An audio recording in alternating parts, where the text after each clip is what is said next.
হচ্ছে এই যে মোদি সরকারের একটা চাকরি করেছে, চাকরিটি হঠাৎ করে শেখ হাসিনার চলে যাওয়ায় যে মালিক যে মোদির মাথা খারাপ হয়ে গিয়েছে।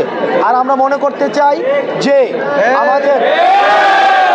আমরা জানি মোদি হচ্ছে একটা কসাই। আমাদের মোদি যেভাবে তার হাতেও সাম্প্রদায়িকতার রক্ত লেগে আছে, তো যার হাতে সাম্প্রদায়িকতার রক্ত লেগে আছে সে যখন তার প্রতিষ্ঠিত মিডিয়ার মাধ্যমে এই সাম্প্রদায়িকতার বয়ান ছড়ায়, সেটির আমাদের নৈর্বিক্যতা নিয়ে, সেটির অবজেক্টিভিটি নিয়ে আমরা সামনে আপনার ঘটেছে এখানে আলোচিত যেটা রেখেছেন আপনারা ঢাকা শুনছেন কেমন দেখে? আসলে মানুষের জার্নি দুই ধরনের হয়। ভবিষ্যতের যাত্রা, মানুষ পিছনে পিছনে অতীতও ফিরে যায়। আমি জাদুঘরে আজকে ঢোকার পর থেকে এই পুরো সময়টা যতক্ষণ জাদুঘরে ছিলাম, আমি 36 জুলাই থেকে ক্রমশ আমি জুনের 5 তারিখ পর্যন্ত আমি পিছনে ফিরে গিয়েছি। এবং আমাদের জাতীয় জীবনে মাঝে মাঝে যে আমাদের সুখগুলো রয়েছে, আমাদের দুঃখ স্মৃতিগুলো রয়েছে, সেই দুঃখ স্মৃতিগুলোকে জাগিয়ে রাখতে হয়। আমরা কোথাও যেন 5ই আগস্টের পরে আমাদের গত 16 বছরের আওয়ামী নির্যাতন, নিপীড়ন, গুম খুন, হত্যা, এই যে এক ধরনের কোস্টার চালিয়েছে মানুষের জনজীবনের উপরে, মানুষকে মানুষ হিসেবে মানবিক যে মর্যাদাটি, সেই মর্যাদাটি পর্যন্ত সেখানে ভুলুণ্ঠিত হয়েছিল। সেই জিনিসগুলো আমরা কোথাও না যেন ভুলে গিয়েছিলাম। আমরা শুধুমাত্র ফোকাস করছিলাম বর্তমান এবং ভবিষ্যতে ফোকাস করার সাথে সাথে আমাদের অতীতের যে দুঃখ স্মৃতি সেগুলো আমাদেরকে মনে করতে হয় এবং মনে হওয়া উচিত।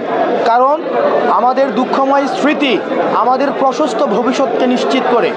সেই জায়গা থেকে বাংলাদেশ ইসলামী ছাত্র শিবির যে আয়োজনটি আজকে করেছে, গত 2 দিন ধরে ছিল এবং আমরা শুনেছি সেটি অব্যাহত থাকবে আরও কিছু 2-1 দিন।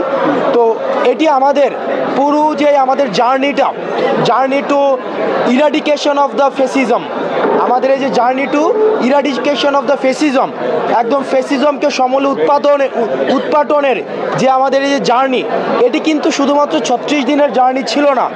এটি দীর্ঘ, আমরা যদি বলতে চাই, লগি বৈঠা থেকে শুরু করে 2009 সালের বিরাজনীতিকীকরণ, পরবর্তীতে আমরা দেখেছি শাপলা হত্যাকাণ্ড, আমরা দেখেছি সেখানে মানুষকে একটা শিবির দেখেছি যে সেখানে একটা মানুষের পরিচয় যদি শুধু শিবির হয় তাহলে তাকে মেরে ফেলা জায়েজ।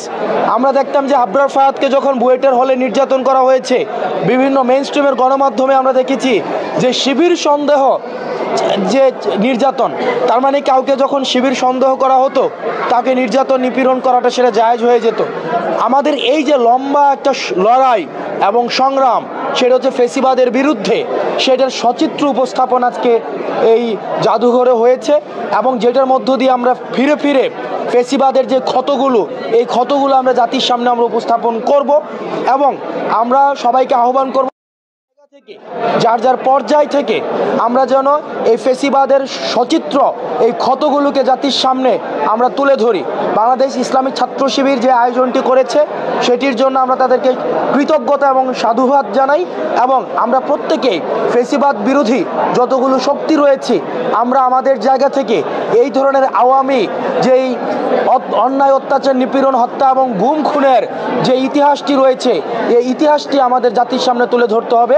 তবে আমার কাছে একটি পরামর্শ, যদি এটি আমাদের মুক্তিযুদ্ধ পরবর্তী 71 পরবর্তীতেও আমাদের শেখ মুজিব যে বাকশাল কায়েমের মধ্য দিয়ে 74-এ যেভাবে আমাদের গণমানুষের গণকণ্ঠ যেভাবে চেপে ধরেছিল, যেভাবে হচ্ছে সারা দেশে আমাদের এই ফেসিজমের প্রাথমিক বীজটি যখন আমাদের বপন করা হয়েছিল, যদি আমাদের ইতিহাসটা সেখান থেকে টানা হতো তাহলে সেটির পূর্ণাঙ্গতা পেত।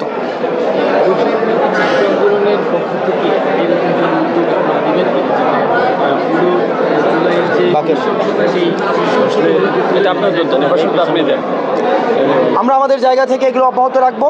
যেমন 10ই ডিসেম্বর আমরা জানি মানবাধিকার দিবস রয়েছে, সেদিনও আমাদের নিজস্ব পরিকল্পনা রয়েছে। আর আমরা হচ্ছে কি যে এখানে একটা সেন্স অফ উইনেস ডেভেলপ হয়েছে ফেসিবাদের বিরুদ্ধে, সেন্স অফ উইনেস, ঐক্যবদ্ধ যে বিষয়টি, সেখানে প্রিন্সিপালসগত জায়গা থেকে অনেকে মত পার্থক্য করছে, কিন্তু এই যে আমাদের আয়োজনগুলো হচ্ছে ফেসিবাদের বিরুদ্ধে টেকনাফ থেকে তেঁতুলিয়া, রূপসা থেকে পাথুরিয়া, বাংলাদেশের যে কোনো প্রান্তে যে আয়োজনগুলোই হোক না কেন, সেই আয়োজনগুলো আমাদের সমন্বিত আয়োজন। ফেসিবাদের বিরুদ্ধে যেই আয়োজন হবে না কেন, সেই জায়গা থেকে আমাদের এই আয়োজন, এমন ধরনের আয়োজন অব্যাহত থাকবে। ভারতের মিডিয়ায় বাংলাদেশ নিয়ে প্রচুর পরিমাণে সেক্ষেত্রে আমাদের এত বড় একটা কমিউনিটি থাকা সত্ত্বেও আমরা কেন আসলে এই প্রোপাগান্ডার বিরুদ্ধে এইটার এগেনস্টে কোনো সেইরকম শক্ত অবস্থান তৈরি করতে পারছি? আসলে আমাদের বাংলাদেশের কে শত্রু কে বন্ধু সেটা বোঝার একটা লিটমাস টেস্ট হচ্ছে ভারত কোন পক্ষে অবস্থান নিয়েছে।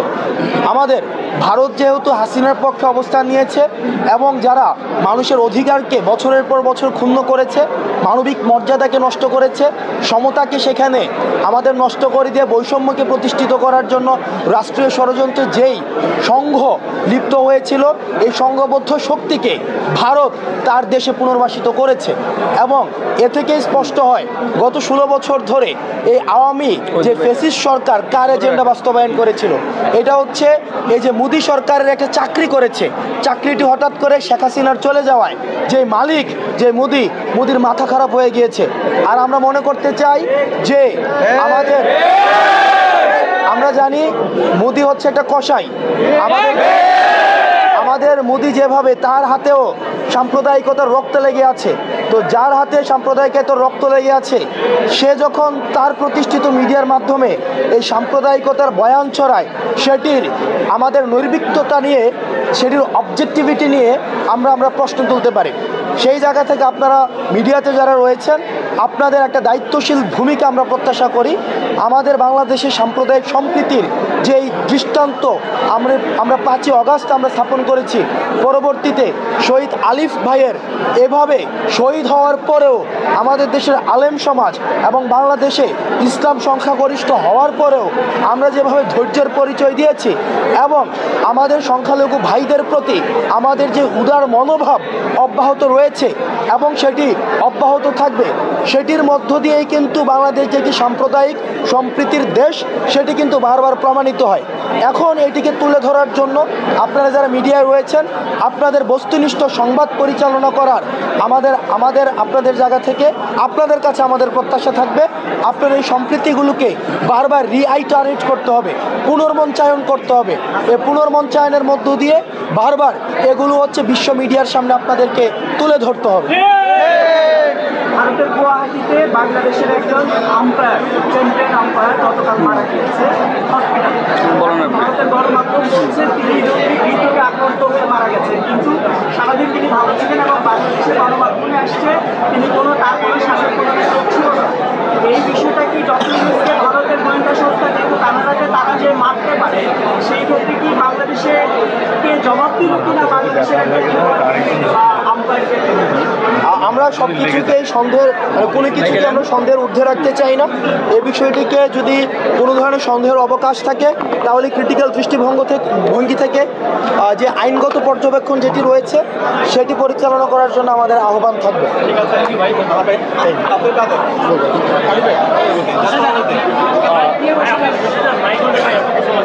ধন্যবাদ সবাইকে।